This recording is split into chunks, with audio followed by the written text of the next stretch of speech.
Naglabas na ng memorandum ang ombudsman kaugnay sa pagbubukas ng SALN ng mga opisyal ng gobyerno. Dito, 20 years ang pwedeng i-request ng publiko, kabilang ang sa nakaraang administrasyon. Nagbabalik si Isaiah Mirafuentes.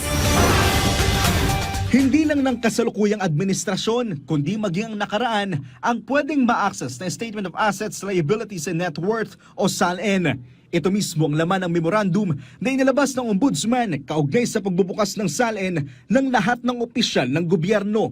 Nanindigan ng bagong tagapagsalita ng ombudsman na wala itong bahid politika. This step is not about politics, it is about accountability. The public deserves proof, not promises, that integrity still has a place in public service.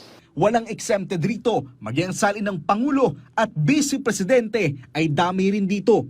Maaring ma-request sa ombudsman ang kopya ng salin ng Presidente, Vice Presidente, Head of Constitutional Commission at LGU.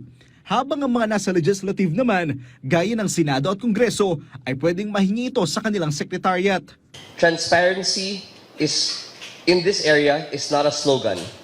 It is a safeguard against corruption and a deterrent to abuse of power.